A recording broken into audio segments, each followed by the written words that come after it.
As I spent the last 3 years trying to get into better shape, I've found one food that I can eat until I'm blue in the face without hating myself after. Spring rolls.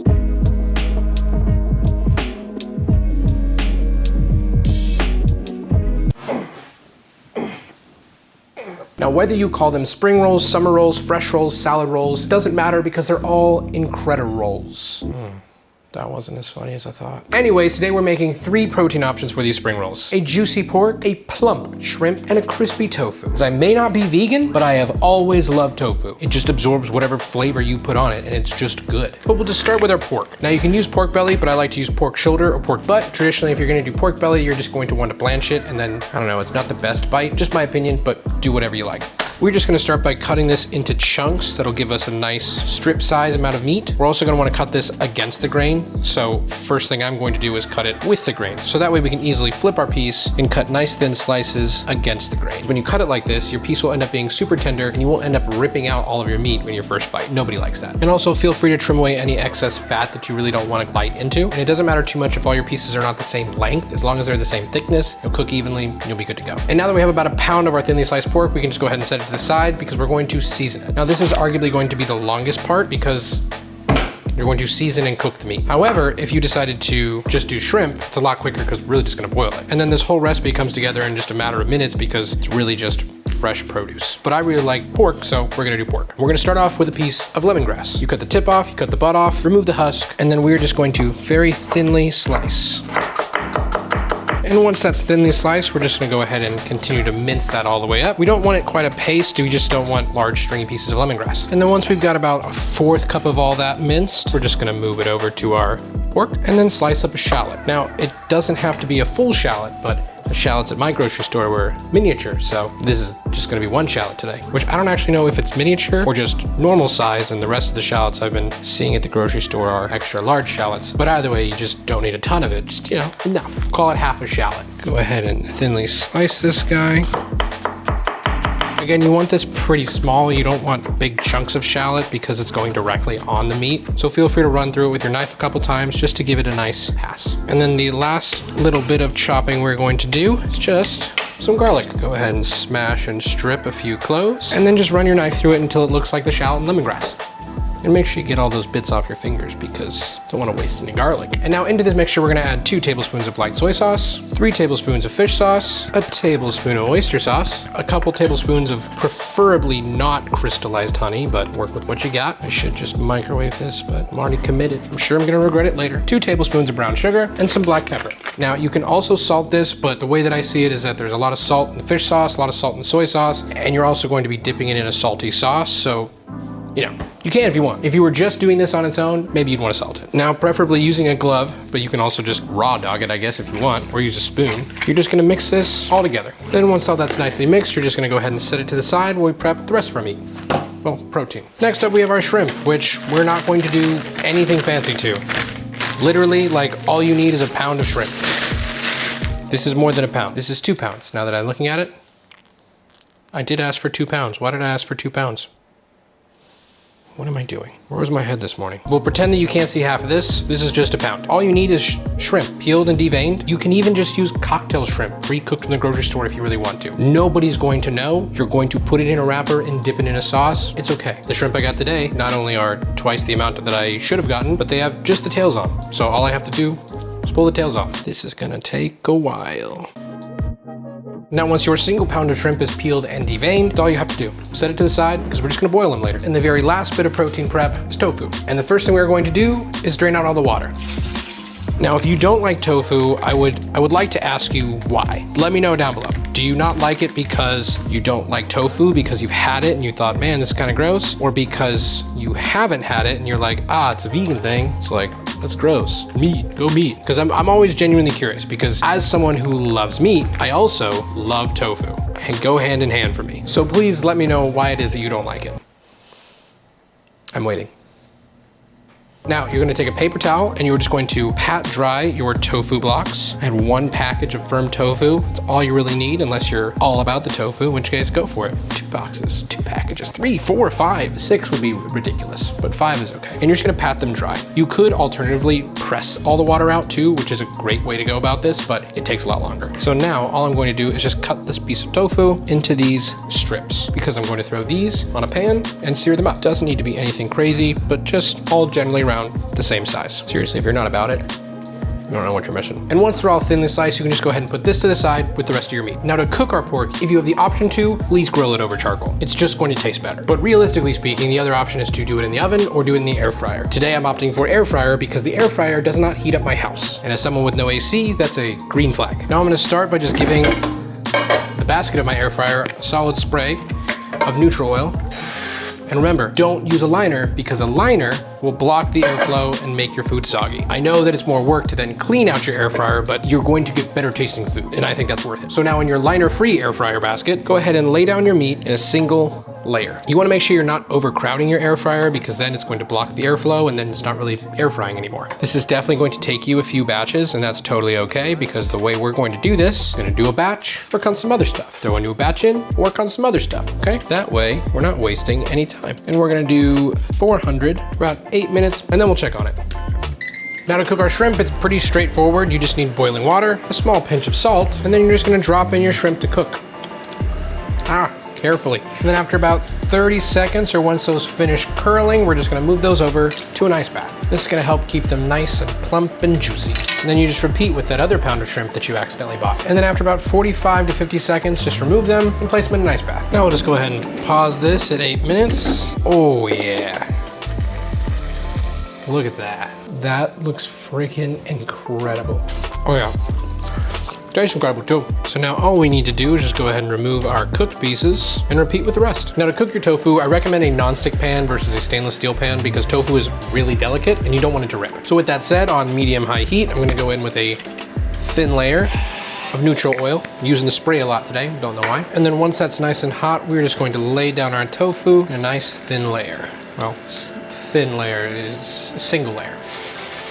Now once these are on here, you can go ahead and just leave them alone more or less. You can move them around so they brown evenly, but they don't require a ton of work. Then after you've got a few minutes on that first side, you should be able to just carefully flip them over and then let the other sides fry.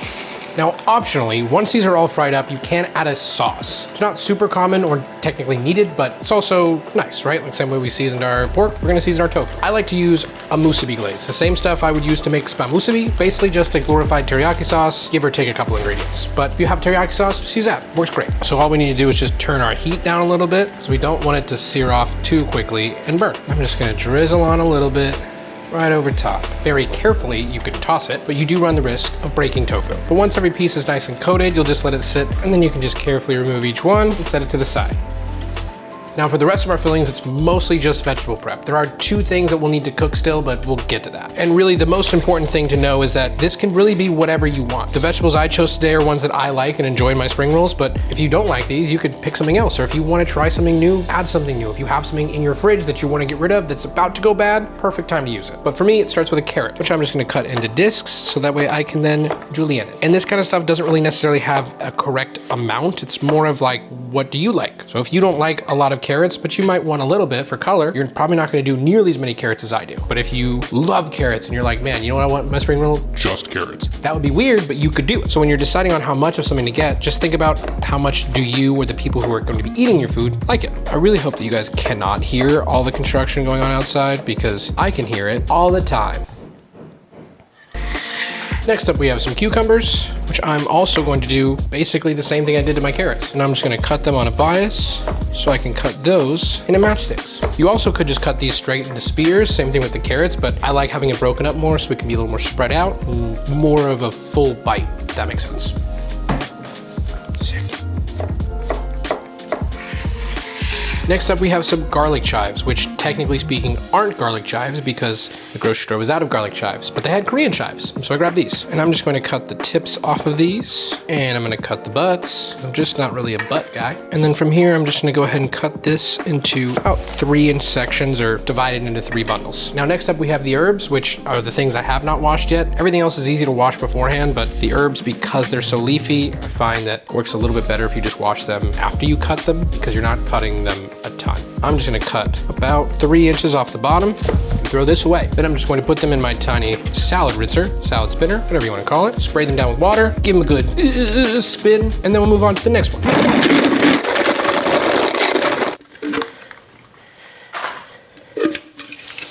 Cool. This is cilantro. I don't know if I said that before, but this is cilantro. Did I not say it? Next up we have some Thai basil, which if you don't like Thai basil, feel free to skip, but I like Thai basil. This is one where I'm just going to individually pluck each leaf off because I don't want any of the stem. This one's a little more hands-on. I won't blame you for skipping it. And because it's basil, I want to be a little more gentle. And the last of the herbs is going to be mint, which personally I'm not a big fan of, but I'm not just making food for myself, so mint. You're just gonna have to trust that I actually rinse this, and because I wasn't gonna make you watch me do it for a 3rd time. That would be ridiculous. Next up we have some bean sprouts, which may or may not be ready to eat. Depends on where you got your bean sprouts from. Mine are thankfully ready to eat, so I don't really even need to do anything with them. They're just existing. Done. If yours are not ready to eat, then you'll just need to blanch them really quickly, run them under cold water, and you're good to go. And for the last bit of vegetable prep, arguably the most important, our lettuce. Now I have some green leafy lettuce here, but if you want to use romaine, if you want to use iceberg, really it's up to you. Green leafy is a little more common. You could use red leafy. Leafy? Red leaf. Have I been saying leafy? But green leaf was on sale, so green. I like to just go ahead and start by cutting off the butt because that's just gonna split all of it up for us. Oh, wait. Only some of you will get this. Lettuce booty. I made a mess. And then depending on how long your lettuce pieces are, you're just gonna wanna cut them either in half or into 3rds. And then we'll just wash this inside of our spinner. And for the lettuce especially, you wanna make sure you get it really dry because any leftover moisture is gonna sog out your lettuce and that's not gonna be good inside a spring roll. So what helps too is after you've spun it for a little bit, go ahead and move your lettuce around so that way all that centrifugal force is now forcing the moisture in a different direction than it was before. Now for our last 2 fillings, we have vermicelli noodles, just a thin rice noodle. It adds a little bit more fluff and a little volume to your spring roll. And the second is an egg roll wrapper, but not just the way it is. We're going to roll them up and then fry them, and so it's a nice crispy little bite inside. Again, both are optional, but would highly recommend. For our egg roll wrapper, we're just going to take them out of the bag.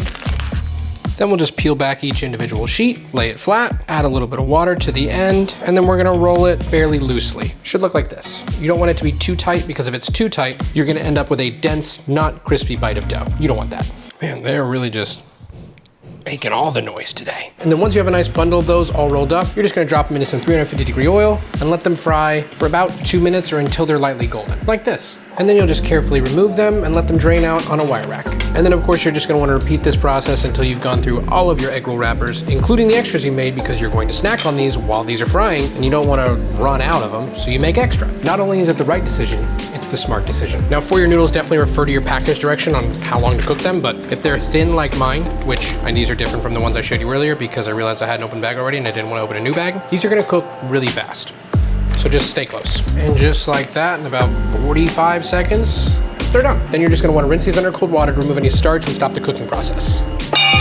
Now for our first sauce, about 3/4 cup of peanut butter, creamy of course, 3 tablespoons of hoisin, 6 tablespoons of soy sauce, 3 tablespoons of mirin, and 6 tablespoons of sweet chili sauce. Most people do sugar, but I think sweet chili sauce is the way to go, personally. Then we'll just very carefully whisk that together because if you're not careful, it's going to splash everywhere.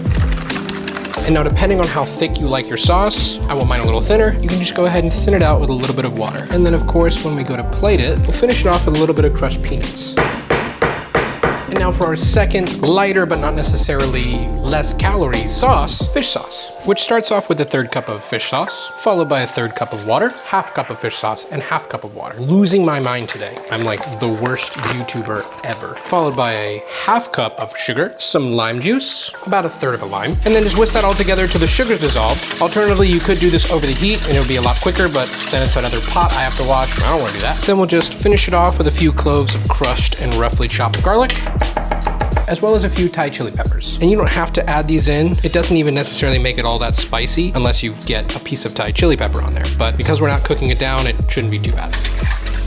And now all that's left to do is roll. Now you're gonna start by dipping your rice paper in cold water. This is because cold water will help it from becoming too pliable too fast. Now the first thing you're gonna wanna lay down is your lettuce, all the way towards the back of your paper. Then just follow that up with any toppings that you want, as well as a little bit of noodles, and you can't forget the crunchy roll. Then I'll just finish it off with a few sprigs of cilantro, as well as my preferred meat of choice. We lay this down in the front, so that way it's nice and pretty when we tuck it to bed. Now carefully peel up the back of your rice paper, and using your fingers, you're just gonna go ahead and press all of that filling in as you tuck forward. Then take one side and fold it over, then the next, and then all you have to do is just roll it all together. And just like that, you're left with a beautiful spring roll. Thank you so much for watching. I really hope that you enjoyed it, and I really hope that you learned something. Here's a photo of me jumping over my grandpa at a skate park, and I'll see you next week.